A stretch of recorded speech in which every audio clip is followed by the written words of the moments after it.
ನವಗ್ರಹಗಳಲ್ಲಿ ಸೂರ್ಯನಿಗೆ ವಿಶೇಷ ಸ್ಥಾನವಿದೆ.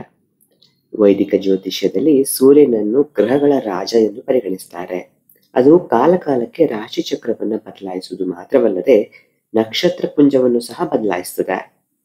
ಸೂರ್ಯನು ಸಂಕ್ರಮಿಸಿದಾಗೆಲ್ಲ ಅದು 12 ರಾಶಿಗಳ ಜೀವನದ ಮೇಲೆ ಪರಿಣಾಮವನ್ನು ಬೀರುತ್ತದೆ. ಇದಲ್ಲದೆ ಈ ಸಂಚಾರದ ಪ್ರಭಾವ ಹವಾಮಾನ ಮತ್ತು ಪ್ರಕೃತಿಯ ಮೇಲೂ ಕೂಡ ಕಂಡುಬರ್ತದೆ. ವೈದಿಕ ಕ್ಯಾಲೆಂಡರ್ ಪ್ರಕಾರ ಸೋಮವಾರ ಡಿಸೆಂಬರ್ 2, 2024ರಂದು ಸೂರ್ಯ ರಾತ್ರಿ 7:18ಕ್ಕೆ ಜ್ಯೇಷ್ಠ ನಕ್ಷತ್ರದಲ್ಲಿ ಸಾಗ್ತಾನೆ. ಜಾತಕದಲ್ಲಿ ಗ್ರಹಗಳ ರಾಜಕುಮಾರನ ಸ್ಥಾನವನ್ನು ಹೊಂದಿರುವ ಜ್ಯೇಷ್ಠ ನಕ್ಷತ್ರದ ಅಧಿಪತಿ ಬುಧವಾಗಿದೆ. ಜೊತೆಗೆ 3 ರಾಶಿಯ ಜನರು ಸೂರ್ಯ ಸಂಕ್ರಮಣದ ಮಂಗಳಕರ ಪರಿಣಾಮವನ್ನು ಪಡಿತಾರೆ. ಹಾಗಾದ್ರೆ ಆ ರಾಶಿಗಳು ಯಾವುದು? ಮೊದಲನೇದು ಮೇಷರಾಶಿ. ಮಾರಾಟ ಮತ್ತು ಗ್ರಾಹಕ ವ್ಯಾಪಾರಕ್ಕೆ ಸಂಬಂಧಿಸಿದ ಕ್ಷೇತ್ರದಲ್ಲಿ ಕೆಲಸ ಮಾಡುವ ಜನರು ಆರ್ಥಿಕ ಪ್ರಯೋಜನವನ್ನು ಪಡಿತಾರೆ ಅಂತಾನೆ ಹೇಳ್ಬೋದು. ಈ ಸಂಕ್ರಮಣದಿಂದಾಗಿ ಸಂಗಾತಿಯೊಂದಿಗೆ ವಿವಾಹಿತರ ಸಂಬಂಧ ಬಲವಾಗಿರ್ತದೆ. ಉದ್ಯಮಿಗಳು ಹಠಾತ್ ಹಣದ ಲಾಭವನ್ನು ಪಡಿತಾರೆ. ಈ ಕಾರಣದಿಂದಾಗಿ ದೀರ್ಘಕಾಲ ಬಾಕಿ ಉಳಿದಿರುವ ಕೆಲವು ಕೆಲಸಗಳು ಪೂರ್ಣಗೊಳ್ತದೆ. ಉದ್ಯೋಗಿಗಳ ಆತ್ಮವಿಶ್ವಾಸ ಹೆಚ್ಚಾಗ್ತದೆ. ಇದರಿಂದಾಗಿ ಅವರು ತಮ್ಮ ಆಲೋಚನೆಯನ್ನು ಪರಿಣಾಮಕಾರಿಯಾಗಿ ವ್ಯಕ್ತಪಡಿಸಲಿಕ್ಕೆ ಸಾಧ್ಯವಾಗ್ತದೆ. ಪೂರ್ವಿಕರ ಆಸ್ತಿಗೆ ಸಂಬಂಧಿಸಿದ ಯಾವುದೇ ಪ್ರಕರಣ ನ್ಯಾಯಾಲಯದಲ್ಲಿ ನಡೀತಾ ಇದ್ರೆ ಮೇಷರಾಶಿ ಜನರು ಅದರಲ್ಲಿ ಯಶಸ್ಸನ್ನು ಪಡೆಯುವ ಸಾಧ್ಯತೆ ಇದೆ. 2 ವೃಶ್ಚಿಕ. ಕೆಲಸ ಮಾಡುವ ಜನರು ಶೀಘ್ರದಲ್ಲಿ ಇನ್ಕ್ರಿಮೆಂಟ್ ಕೂಡ ಪಡಿಬಹುದು. ಇದರೊಂದಿಗೆ ಕೆಲಸದ ಸ್ಥಳದಲ್ಲಿ ಗೌರವವು ಕೂಡ ಹೆಚ್ಚಾಗ್ತದೆ.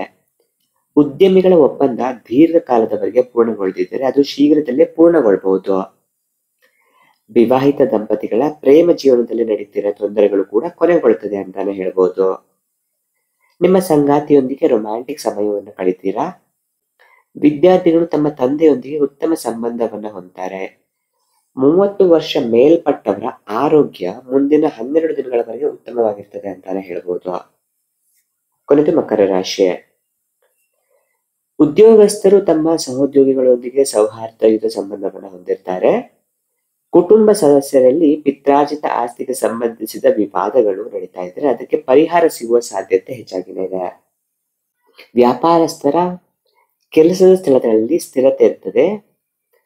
ಯಾರೆಲ್ಲ ಅಂಗಡಿಗಳಲ್ಲಿ ಕೆಲಸ ಮಾಡ್ತಾ ಇದ್ದೀರೋ ಅವರ ಲಾಭ ಹೆಚ್ಚಾಗ್ತದೆ, ವ್ಯವಹಾರ ಹೆಚ್ಚಾಗ್ತದೆ. ಮಕರ ರಾಶಿಯ ಜನರು ಮುಂಬರುವ 12 ದಿನಗಳಲ್ಲಿ ಹಳೆಯ ಹೂಡಿಕೆಗಳಿಂದ ಲಾಭವನ್ನು ಪಡಿಬಹುದು. ಆಸ್ತಿ ಅಥವಾ ವಾಹನಗಳನ್ನ ಖರೀದಿಸುವ ಸಮಯ ಬಂದಿದೆ ಅಂತಾನೆ ಹೇಳ್ಬಹುದು. ಅಥವಾ ಸಮಯ ಈಸಿ ಆಗ್ತದೆ ನಿಮ್ಗೆ. ಯಾವ್ದು ಲೋನ್ ತಗೊಳ್ಳೋದಿರ್ಬೋದು ಅಥವಾ ಇನ್ನೊಂದೇನಾದ್ರು ಸ್ಟಕ್ ಆಗಿದ್ರೆ ಈಸಿಯಾಗಿ ನಿಮ್ಗೆ ವೆಹಿಕಲ್ ಅಥವಾ ಆಸ್ತಿ ಮನೆ ವಿಚಾರ ಲಭಿಸ್ತದೆ. ವಯಸ್ಸಾದವರ ಆರೋಗ್ಯ ಸ್ಥಿತಿ ಉತ್ತಮವಾಗಿರ್ತದೆ ಅಂತಾನೆ ಹೇಳ್ಬೋದು.